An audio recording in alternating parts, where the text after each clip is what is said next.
Você que vai para estágio, você precisa saber quais são os materiais que é usado no preparo do corpo pós-morte.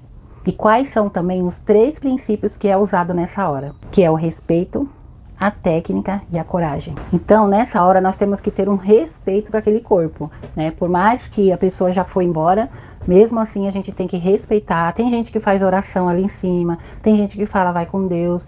Olha, eu trabalho 15 anos nessa área hospitalar, 10 anos só nesse hospital e ao todo 15 anos. Eu nunca vi ninguém desrespeitando um corpo pós-morte. Então, assim, precisamos ter esses 3 princípios na nossa mente, na nossa cabeça e praticar realmente isso, porque isso daí é ética, né, gente? Isso é ética, isso não tem como fazer brincadeira nessa hora, né? Então, assim, respeito não só com aquele corpo, mas com os familiares também. Alguém ama aquela pessoa, alguém amou aquela pessoa, entendeu? Às vezes ela é avó de alguém, ela foi mãe de alguém, pai de alguém, filho de alguém, então a gente tem que respeitar, independente de quem seja. A técnica, precisa saber toda a técnica que é usada também nessa hora, para também não machucar aquele corpo, né? Para respeitar também aquele corpo, porque se você vai saber como é que você vai usar os materiais, como que você vai fazer, você vai estar fazendo tudo com respeito. Então você tem que dominar a técnica para poder não machucar aquele corpo também. E você precisa também estar preparado, né? Para essa hora. Então é normal, a gente é ser humano, é normal a gente ficar às vezes triste. Eu já cheguei a chorar quando um paciente faleceu meu, logo no meu primeiro emprego. Eu também chorei, eu também era muito sentimental. Não é por conta que aconteceu isso comigo que eu deixo de ser profissional, que eu deixo, então eu não sirvo para isso. Não, a gente é ser humano. Então faleceu alguém, faleceu um paciente seu, a gente fica triste, a gente às vezes chora. Só não podemos levar isso para casa. A gente chega em casa, a gente tem que tentar esquecer o hospital, tentar esquecer tudo que aconteceu no hospital e não levar o hospital para casa. Senão a gente acaba ficando doida, né? Assim, a gente precisa dominar a técnica, ter respeito e ter a coragem, né? A coragem de fazer. Se preparar psicologicamente, se precisar conversar com alguém da equipe, ó, ainda não estou preparada para isso. Vai falando, vai se soltando aos poucos, é normal. Aos poucos você vai acostumando com isso. E se você vai para estágio, por exemplo, no estágio a gente é muito observada pelas enfermeiras, né? Então, se você vai para estágio e de repente se depara com um corpo ali, agora nós vamos ter que preparar um corpo. Quantas vezes no curso, quando eu estava no curso, o curso tinha 40 pessoas, ia para estágio as 40 pessoas, só que quando voltava da estágio, tipo, voltava 10, voltava 15. Por quê? Porque quando elas viam a realidade do hospital, todo mundo acabava desistindo do curso. Não é isso que eu quero, porque estágio é para isso mesmo, né? Para você ver se é isso que você quer, se você está preparado para isso. Você vê as coisas, né, que a gente vê dentro do hospital, então você precisa preparar o seu psicológico para você poder ir para estágio, porque você pode se deparar com o falecimento de alguém, de algum paciente. Então nessa hora você tem que estar com o seu psicológico preparado. No estágio não fica assim, ó, com a mão cruzada, não fica assim, não fica com a mão para trás. Aí eu vou só olhar as meninas fazer, aí eu vou olhar, depois eu faço. Você pode até olhar e fazer depois, mas solte os braços, porque a receptora vai estar ali de olho em você. Então assim, os braços abertos, quando você não cruza, não joga para trás, nem joga para frente, quando você deixa o braço solto, isso significa que você está preparado para tudo. Então, se você está no estágio, por exemplo, e acontece de, faleceu um paciente, e agora? O que você faz para poder mostrar que você está querendo fazer alguma coisa, né? Que você está querendo continuar com o curso, que você está preparado, né? Então, você vai mostrar o que para sua receptora? O que eu tenho que fazer? Se ela falar para você, pega o material. E aí? Você sabe qual o material que a gente usa nessa hora?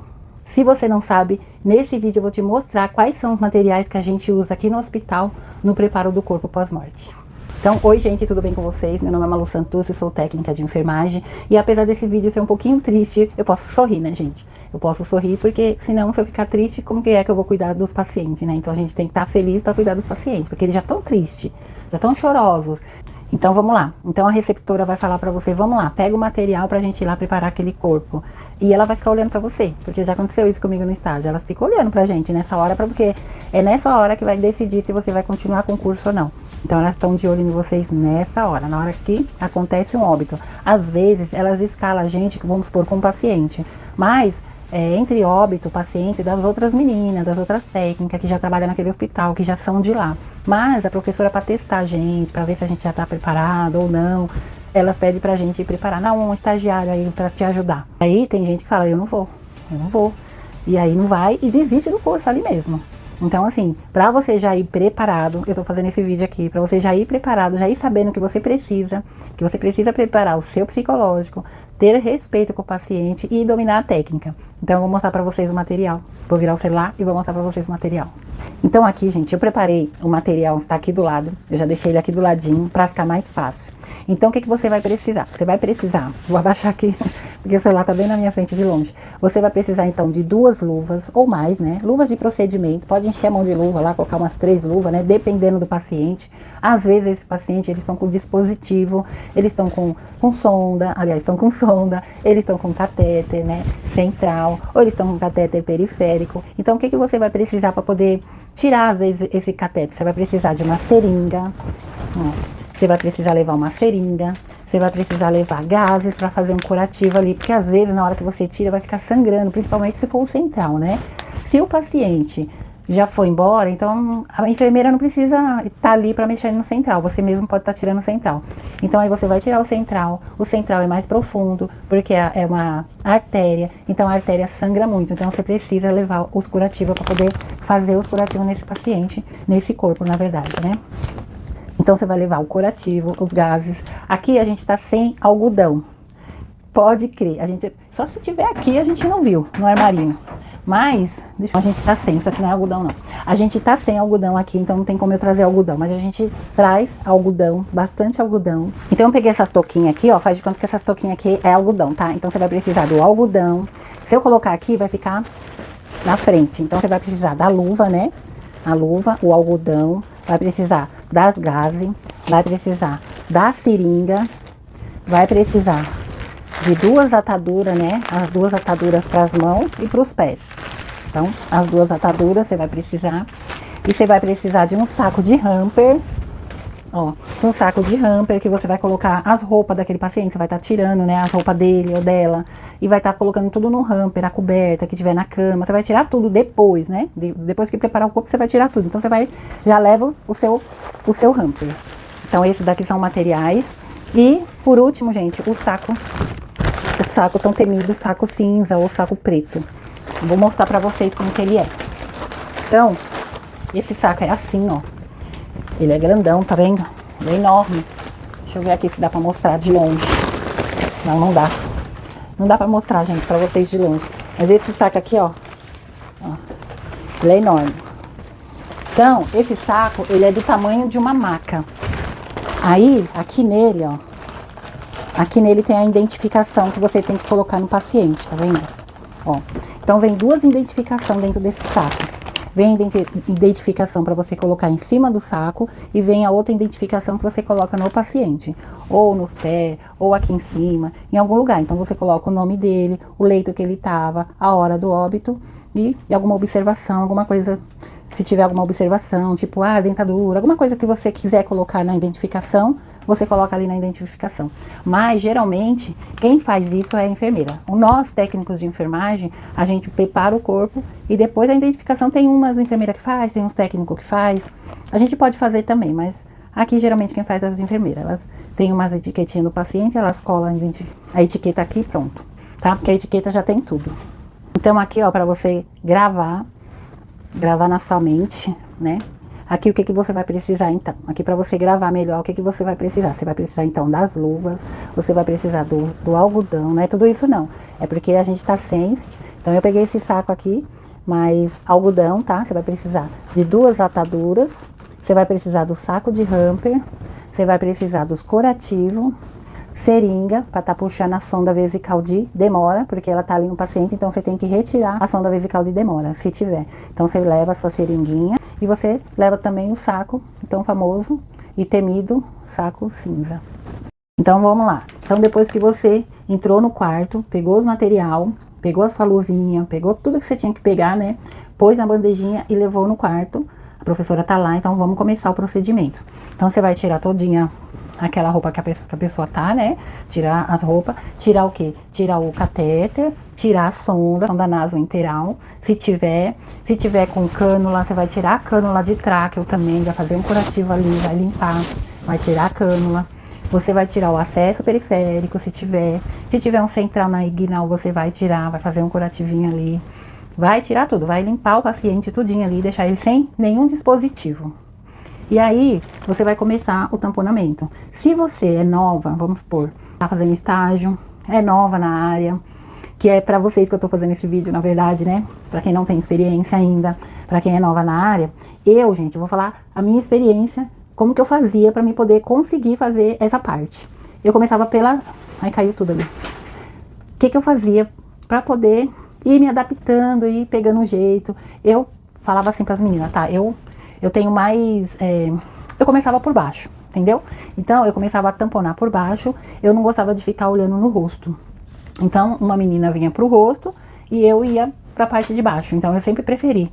Até eu ir pegando o jeito, sabe? Até eu ir pegando coragem, na verdade, pra fazer essa parte, entendeu? Então, eu sempre ficava lá embaixo, as meninas em cima e dava tudo certo. Então, é isso que eu falo pra vocês. Eu dou essa dica pra vocês aí. Dou essa dica minha pra vocês, tá? Quando vocês entrar no quarto e for fazer um tamponamento, se você ainda tá meio assim, e não quer mostrar, né, essa insegurança, não tá querendo mostrar que tá com medo, que tá com receio pra receptora, o que você faz? Começa por baixo que quando você vê já foi, já acabou. E qual que é a técnica que a gente usa nesse saco aqui? Então, a maca é do tamanho do saco, então a maca vai estar encostada na cama. A maca vai estar encostadinha na cama, aí você vem com esse saco aberto, né, você abre o zíper dele, vem com esse saco aberto e coloca embaixo, né, da pessoa, né, daquele corpo. Você colocou o saco embaixo dele, porque a menina fez assim com ele, ó.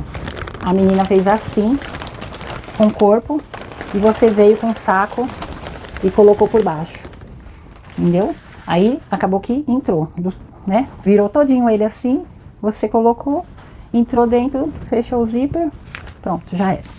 E aí depois que você fizer isso, você coloca um lençol em cima. Então aí você coloca o lençol em cima, dentro da maca, né? Ali já vai estar na maca. Conforme a gente coloca o corpo dentro do saco, praticamente ele tá na cama, né? Porque a gente coloca o saco, a gente vem e coloca o saco, e aí a pessoa tá na cama até então. Aí depois que tá dentro do saquinho já, né? Dentro desse saquinho, aí a gente puxa pra maca. A gente puxa pra maca, depois que tiver na maca que a gente coloca o lençol e leva ali pro necrotério. Que aqui tem o necrotério, a gente desce em duas no elevador, ou enfermeiro, ou duas técnicas, e a gente leva pro necrotério. Então agora vamos para as 4 dicas, ó. Vamos para 4 dicas fundamentais que vai transformar a sua experiência no estágio. A primeira dica é o preparo emocional. Não tem problema a gente sentir medo, a gente sentir receio, a gente ficar triste. Isso daí é normal porque a gente é ser humano e a gente tá lidando com o ser humano. Só que isso não pode te parar, não pode fazer voltar atrás e falar, não, isso não é pra mim, não sei o que. Não faça isso. Porque, primeiro, que você não vai ver isso todos os dias, graças a Deus, né? Nem morre todos os dias, a não ser que você esteja numa UTI. Mas para você ir para uma UTI, você primeiro também tem que estar com o seu psicológico preparado. Vou falar da minha experiência. Quando eu entrei aqui nesse hospital, eu não estava preparada para UTI. Eu não sou do perfil de UTI. E eles percebem isso, que você não tem perfil. Às vezes eles te obrigam, mas se você não se sentir bem em UTI, você pede para sair. Você fala, eu não quero, eu não tenho perfil de UTI, eu prefiro para uma clínica médica, para uma clínica cirúrgica, para uma pediatria, neonatal, mas UTI não. Porque UTI você vai ver muito isso, né? Muito morte lá dentro da UTI. Clínica médica, clínica cirúrgica, você quase não vê. Vê, mas é menos.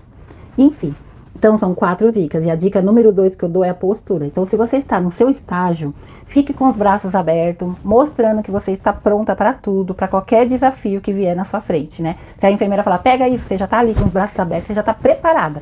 Então, assim, solte os braços, mostre que você tem confiança em tudo aquilo que você for fazer, mostre confiança. Por quê? Porque quando você tá com os braços abertos, você transmite segurança. Por mais que você não esteja com segurança, mas os braços abertos transmitem mais segurança. A terceira dica é saber muito bem o material que você vai usar. Por quê? Porque ela vai te testar. Como ela te ensinou lá no curso, no estágio ela vai querer que você pegue os materiais. Então você vai no CAM, geralmente é CAM o nome do lugar onde ficam os materiais, é o lugar onde eu tô aqui, que vocês estão vendo. Entra no CAM, vê onde que tá escrito o material, porque aqui tá tudo escrito, ó, seringa, agulha, tá tudo escrito aqui. Geralmente os CAM é assim, vem tudo escrito, então você vai lá, lê, aí você vai pegar os materiais, você assistindo esse vídeo, guarda esse vídeo, compartilha esse vídeo também com essas meninas que estão aí estudando pra ser técnica de enfermagem, enfermeira também. Então assim, guarda os materiais na sua cabeça, decore os materiais que você tem que usar na hora que você tem que ir lá preparar o corpo, né? Então guarde os materiais que você tem que usar na cabeça, na hora que ela for pedir pra você, vamos lá, pega o material, você sabe que você tem que ir no CAM, e no CAM vai estar tudo escritinho lá, e aí você vai pegar a listinha, não tem problema se você esquecer de alguma coisa, porque você está no estágio para aprender, não é porque você está no estágio que você tem que saber tudo. Então ali você está para aprender, para pegar prática, para conhecer os materiais. E é isso. E a quarta dica que eu dou é dominar a técnica, para não prejudicar as colegas, que ali as colegas vai estar tudo ali fazendo, você tem que estar ajudando, tem que saber o que você tem que fazer. Para na hora que você for manipular o corpo, manipular com educação, com cuidado, com carinho, com respeito, delicadeza. Na hora que você for alinhar o corpo, né, deixar ele retinho, colocar dentro do saco. Então tudo isso, você tem que saber esses passo a passo. Postura, respeito, técnica e o material. Quarto lugar, o seu psicológico, né? Prepara o seu psicológico para aguentar, né? Porque não é fácil. Porque assim, quando a gente faz o curso de técnico, de auxiliar de enfermagem, a gente não faz um curso de anoplaxia para mexer com pessoas sem vida. A gente faz o curso para cuidar. A gente somos praticamente cuidadoras. Então a gente não quer pegar essa pessoa que a gente cuidou, fez curativo, papapá, e depois de repente a pessoa vai embora. A gente fica triste, né? Porque a gente não queria que isso acontecesse. Nós, da técnica de enfermagem, auxiliar de enfermagem, temos que estar com o nosso psicológico preparado para a ordem natural da vida. Então é isso, gente. Nós, técnicos de enfermagem, auxiliar de enfermagem, que trabalhamos aí na área da saúde, tem que estar preparado para cuidar dos nossos pacientes do início ao fim da vida. Se esse conteúdo te ajudou, já dá um like aqui para mim. Se inscreve nesse canal se você não é inscrita. Comenta aqui comigo nesse vídeo se você já está preparado para esse momento. Fiquem com Deus. Até o próximo vídeo. Beijo, outro e tchau, tchau.